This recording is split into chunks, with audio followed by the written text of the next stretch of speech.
The elementary school hallway gleamed with freshly waxed floors and children's artwork.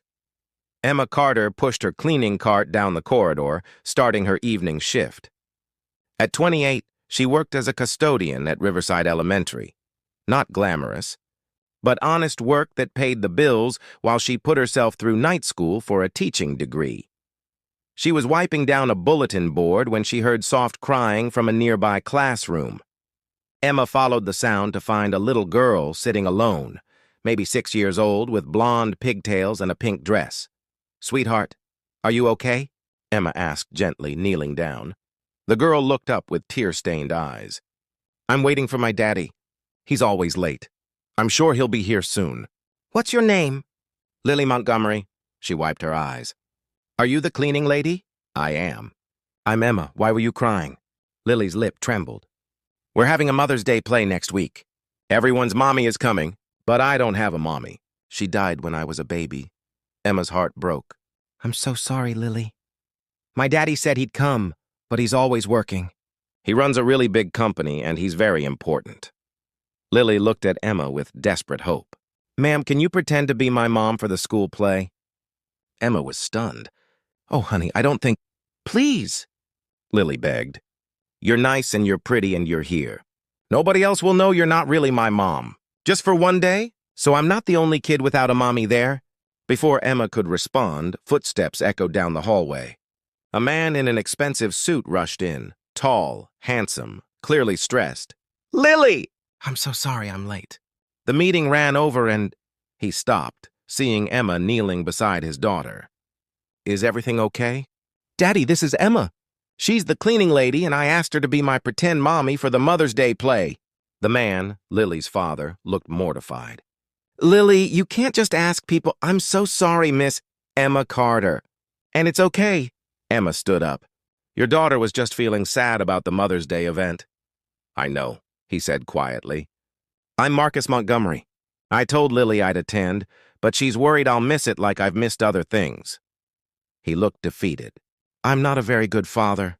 "You came to get her," Emma said gently. "That counts. Please, Daddy?" Lily tugged his sleeve. "Can Emma pretend?" "Just for the play? So I have a mommy like everyone else?" Marcus looked at Emma apologetically. "Obviously, we can't ask that of you. It's completely inappropriate." But Emma saw Lily's hopeful face and made an impulsive decision.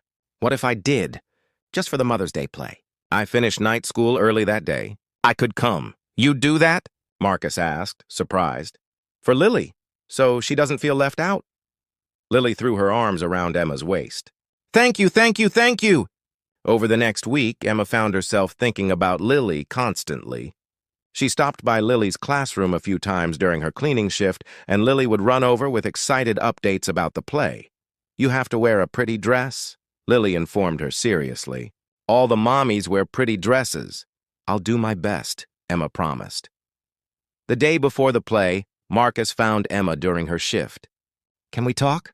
They sat in an empty classroom while Emma took her break. "I need to be honest with you," Marcus said. "Lily has been talking about you nonstop.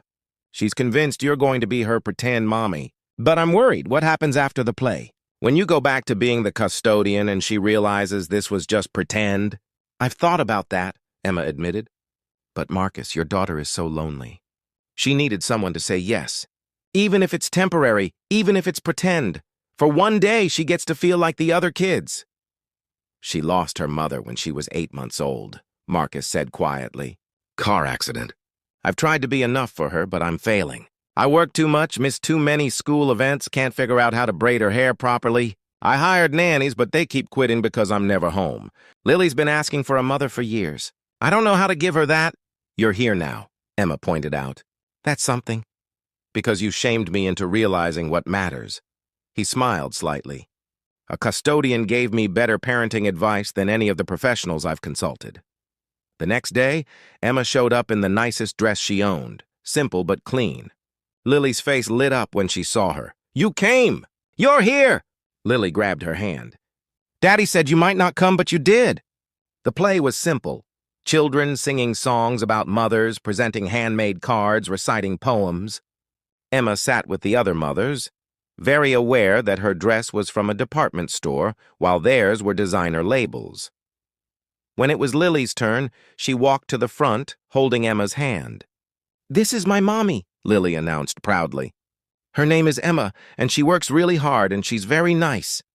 The other parents smiled politely, but Emma saw judgment in some eyes. They'd noticed her cheaper clothes, her work-worn hands. After the play, Lily presented Emma with a card she'd made. "Best mommy ever," it read, with careful crayon drawings of Emma and Lily holding hands. "Thank you for being my pretend mommy," Lily whispered. "Can you pretend again sometime?" Emma felt tears threatening. "We'll see, sweetheart." Marcus invited Emma to coffee after the play. "You didn't have to do this. You're a custodian with your own life and problems. Why did you help us?" "Because I was Lily once," Emma admitted. "My mother left when I was 6. Walked out and never came back. My father did his best, but I spent years feeling different from other kids. If I can give Lily one day where she feels normal, it's worth it." "You're remarkable," Marcus said quietly. "You work as a custodian, go to night school, and still found time to pretend to be a mother for a lonely little girl you barely know." Over the following weeks, Lily kept asking for Emma. Marcus found himself inviting Emma to more events, not as a pretend mother, but as a friend. Emma helped with homework, taught Lily to braid her own hair, attended her soccer games. "Why are you doing all this?" Marcus asked one evening after Lily was asleep. "The play is over." "You don't owe us anything." "Because Lily asked me to pretend to be her mom, and somewhere along the way I stopped pretending," Emma admitted. "I care about her." "About both of you."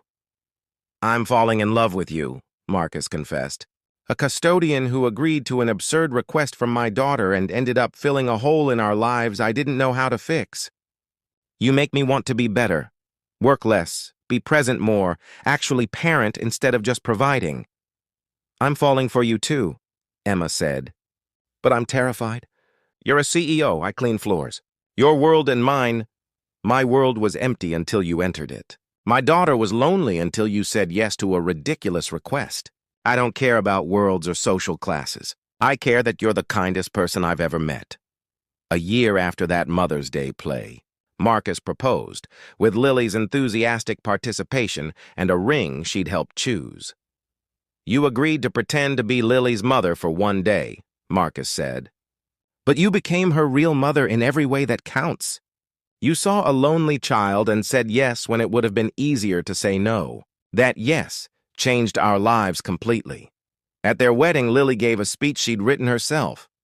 "I asked Emma to pretend to be my mommy for a school play," Lily said. "She was the cleaning lady and I was lonely. She said yes. She wore a pretty dress and sat with the other mommies and held my hand. And then she kept coming back. She stopped pretending and became my real mommy. Not because she had to, but because she wanted to." Emma told the guests about that first meeting. "A 6-year-old asked me to pretend to be her mother," Emma explained. "It was an absurd request from a lonely child to a custodian who was barely keeping her own life together. I said yes because I remembered being that lonely child. I showed up in my nicest dress, which wasn't very nice. I sat with wealthy mothers who judged my clothes and my job. And I held Lily's hand while she proudly introduced me as her mommy. That day I learned that being a mother isn't about biology or status. It's about showing up. I kept showing up, and somewhere along the way, pretending became real. Years later, when Lily was older, she'd tell people about the day she asked the cleaning lady to be her pretend mother. "I was lonely and desperate," Lily would explain. "Everyone had a mommy except me, so I asked the custodian if she'd pretend. She said yes. That yes changed everything. She showed up for a school play, then kept showing up for my entire life. She wasn't my pretend mother, she was my real one. She just didn't know it yet. Because sometimes the most important requests come from the loneliest children in the most unexpected places. Sometimes saying yes to pretending is exactly how you find something real. And sometimes a custodian in a simple dress is exactly the mother a CEO's daughter needs. Not despite her circumstances, but because her circumstances taught her the most important lesson, that showing up for people who need you is more valuable than any title or income could ever be. If this story moved you, share and subscribe for more tales about the courage to say yes to impossible requests. Comment about a time someone showed up for you when they didn't have to. Those moments of choosing compassion over convenience, they're what families are really built on.